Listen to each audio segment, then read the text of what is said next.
gentlemen, it is the INL Update number 2. This is your host, Christian Enriquez, and today we're going to be talking about violence that has increased in the recent years. My guest, Christopher McConaughey, is also with me. Greetings and salutations, everyone. We're going to be doing a lot of different conversations today about different topics, about how things have changed in the recent years in accordance to violence. And violence we mean in all shapes, forms, and sizes. So, for example, how we cause them or what's been causing them. So my first question to you, Chris, is what do you think causes violence?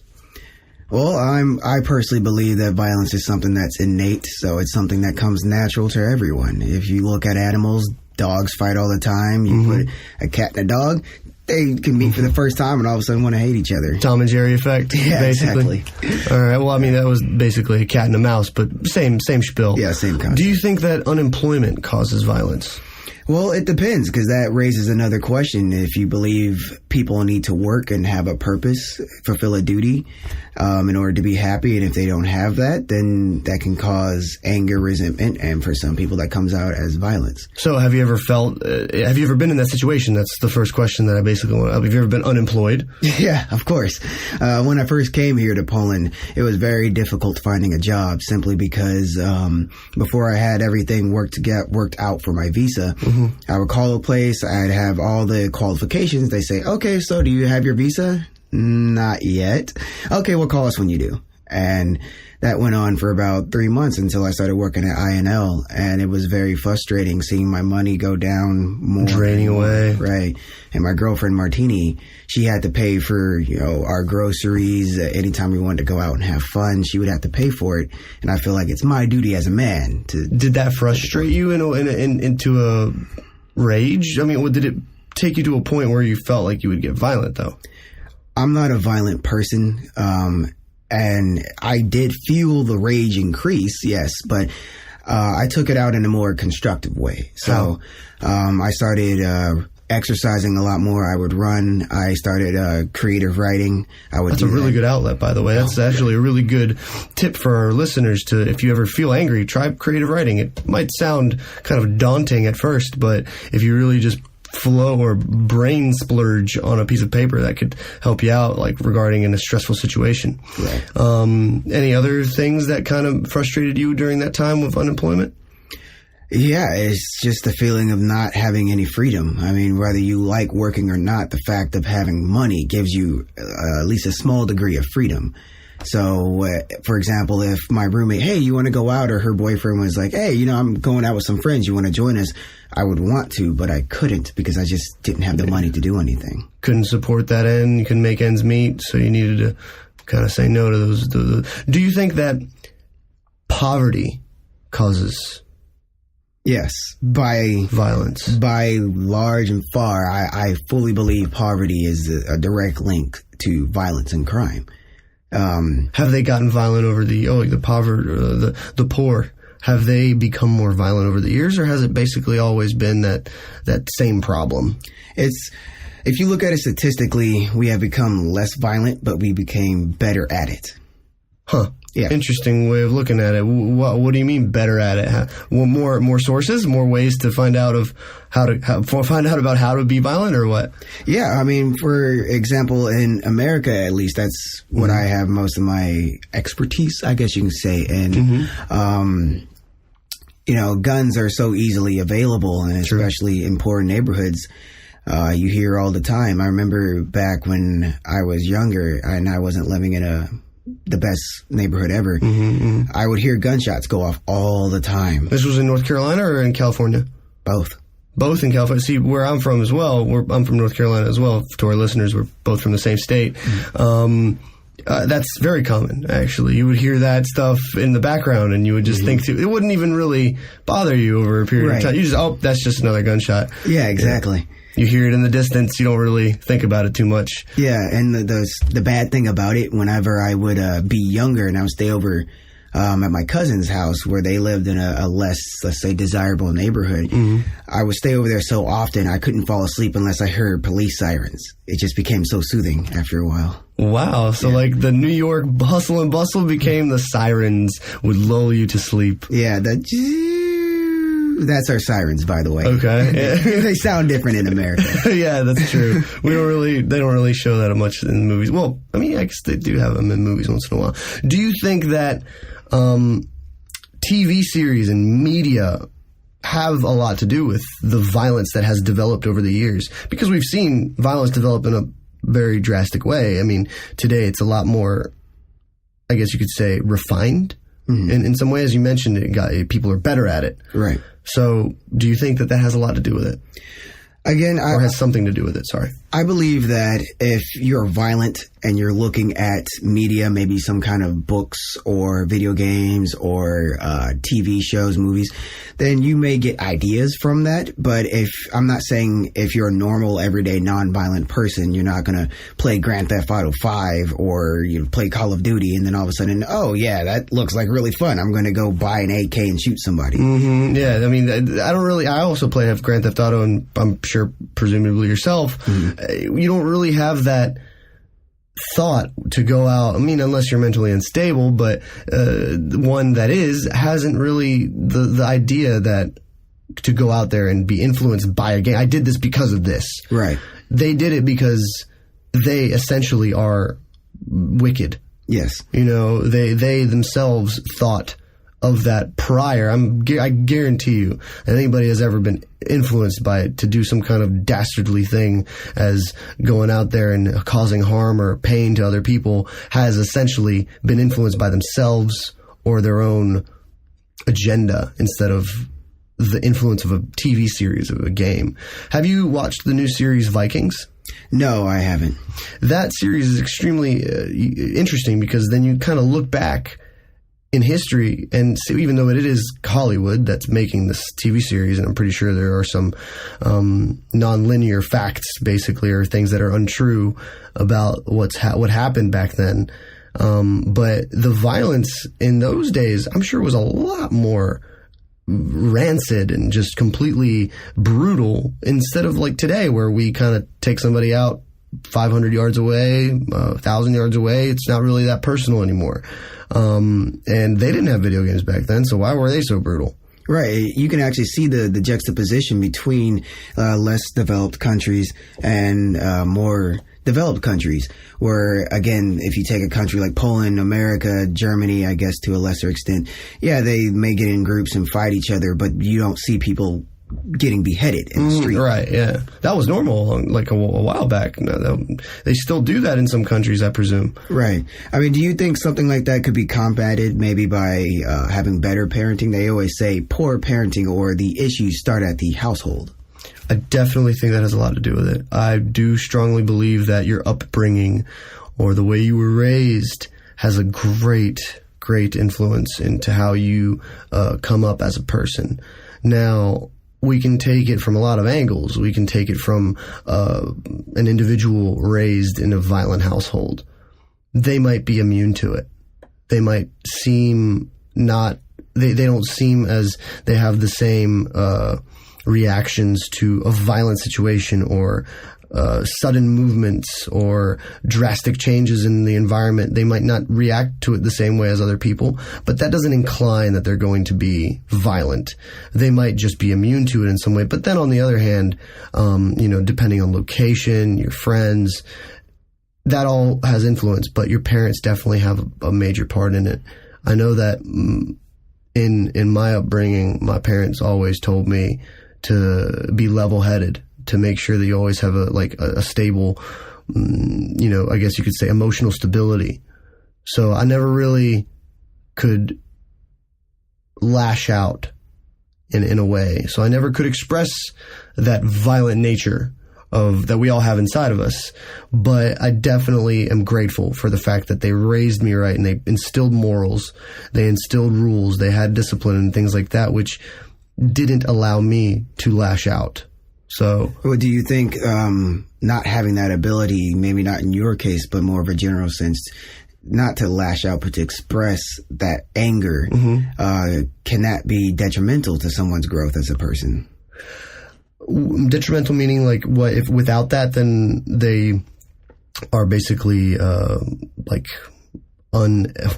theoretically uneducated in their emotions? Well, in the sense of, let's say everyone at some point in their life will eventually feel anger. It's a normal human emotion. Definitely, yes. But if, in the case of their parents, never taught them, it's okay to feel anger, but don't take that out on someone else. Like I said, I would work out and I would write. That's what my outlets were. Okay, so you mean that because of the way that my parents raised me and taught me how to control that emotion, that was detrimental for me not lashing out to others?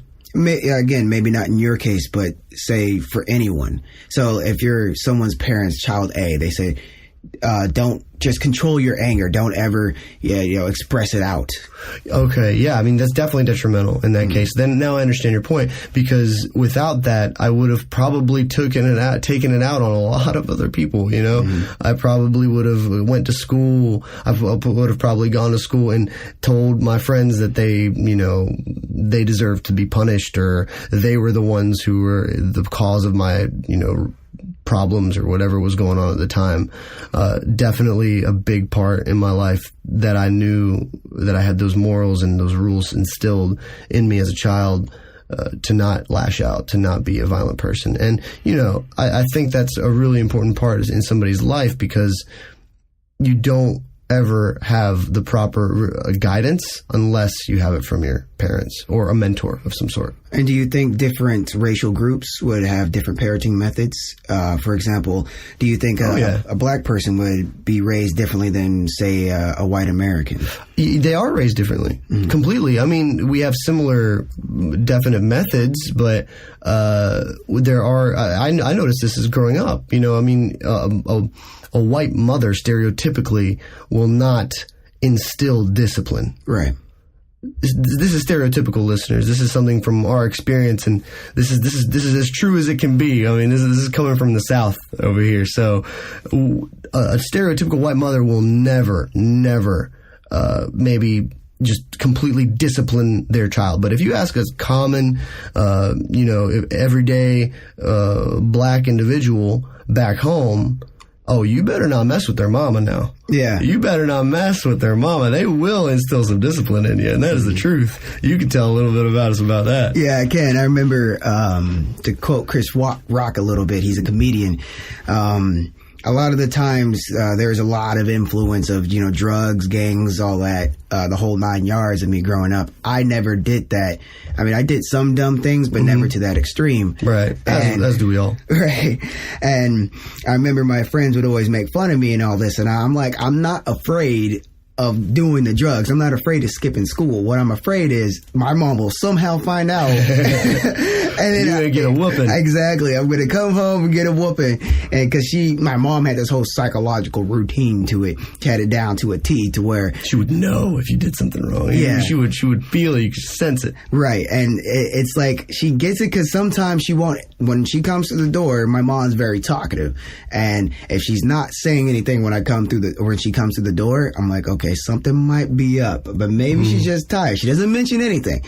Hours pass by. That's constantly on my mind. And then all of a sudden, she calls me by my full name. Christopher, come to my room. I'm like, something's wrong. Yeah. And I think that's also a big influence on how we react to violent things. We see others doing it. We know we have a consequence when we get back home. So we essentially we control it to make sure that we don't get in trouble. Another thing that we wanted to talk about is, what are the effects of violence in children these days? I don't know about your experience with kids, but kids these days, they can get pretty rowdy. They don't do the same things like I used to do back in the day. We used to get in squirrels and a little brawl or two between buddies and stuff like that, but I mean, these days, they're I don't know. What do you think? I think it's just a whole different ball game altogether, because when I was a little kid, we would play ninja. We would fight, but nothing crazy. I got a little bit older. We would wrestle, a little bit older, backyard brawls, but we're all boys at the end of the day. But now it just seems like, because my comparison is people our age, in our 20s, maybe early 30s, we grew up with the internet. The kids these days grew up in the internet, and they're just on a whole different level with that. Martini, she teaches little kids, and she was telling me how one of the little girls that she was watching is cutting herself from anger and sadness. And I was like, you watch kids that are no older than 9, 10 years old. How does she even know what that is? And she's like, Chris, you got to understand, these kids grow up with the internet. Well, in the internet. Yeah, in the internet. They watch the YouTube videos, maybe even Live Leak, which is the nitty gritty of the internet. Yeah. And they see things like that. And parents don't have the knowledge base to be able to block those sites, and they don't know. They don't have the control. You can look at anything nowadays. Right. You have the outlets of media are so so accessible to our kids. That's scary, like if I ever saw that's really disturbing of a story, because I would never want a kid to be able to know what that is. I would never want a kid to be able to see some things that are on the internet. That's dangerous. How do you think we could decrease that? It's difficult because I feel like so many parents, at least the ones I see, it's so easy to plop your kid in front of the iPhone or the iPad or what have you. And, hey, they're quiet, they're calm. That's awesome. I can get some work done, maybe do some housework. They're busy. I'm not going to worry about them. Exactly. But I mean, at the same time, I get that you could be tired, but you need that hands-on with the child. Because I remember when we were growing up, it was always the Game Boy that we had. We didn't have access to the world. Right. But on the bus, every day to my commute to work, I see at least one kid on a cell phone playing either internet. One? What? I think they're all on their phones. Oh, yeah, I say at least one. But yeah, they're always playing on their cell phones, and that cell phone is basically a computer. Yeah. So I just feel like it's just a matter of talking to your kids, making sure that you establish, there are some sites you shouldn't go on. And I feel like with my own experience, when my parents said, no, you better not go on that site. I wanted to automatically go. Yeah, that made me want to go. Like, what's so bad? I got to check this out. But if you educate them instead of threatening them, I guess you can say. Right. It makes it the less likely that they're going to go on those kind of sites. Is that how well, we're not in that position yet to be able to kind of give advice in that point. We don't have kids yet. But I think that is a very good approach to be able to talk to them. And I don't have the right words to tell them, but definitely sit them down and be like, look, these things are not necessarily the best in the world, and they happen in real life. And they're real world problems. You got to watch out for them. If you see them and if you have any questions, please talk to me about it.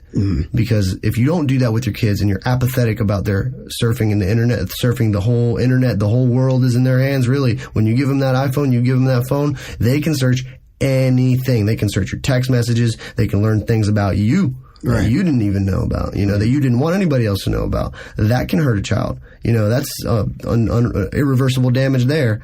You got to make sure you be careful out there. And that I think that could reduce violence in some way. And I really think that this whole entire phenomenon of the increase and that we've seen in recent years has a lot to do with exactly what we're talking about. Phones, iPads, computers. We're really grateful for this technology. It sent us to space. It sent us millions and millions of miles underneath the earth.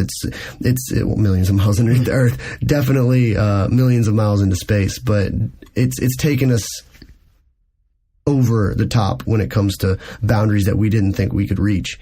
And it could also take us over the top when it comes to our numbness of violence.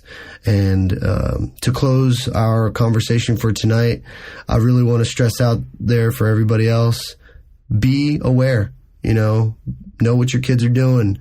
The kids are the future. I want to leave you with some wise words of wisdom, but we're just two regular guys just talking to each other, trying to make our listeners happy. And Chris, do you have anything that you want to say? Yeah, the one thing I can say, granted, I never had any kids, but it's just my own experience. That's the only thing I can share is don't try to delegitimize a kid's problem. So, for example, if you have money issues as the parent or any kind of issues, if a kid comes up to you and be like, oh, little Susie said that she doesn't like my dress, don't be like, oh, who cares? It's just a dress. To them, that's a really big issue. Always listen to them. And take their problems in their shoes. Think of it like, okay, she's a little kid. She loves that dress. She loves Susie. She wants Susie to like her dress. So. Definitely. Listen. Right, exactly. Listen. So, thank you very much for this evening's conversation, Christopher. Thank you very much. Next episode will be next week, hopefully. And I hope you have a great day. Thank you for listening to INL Update, and we're out.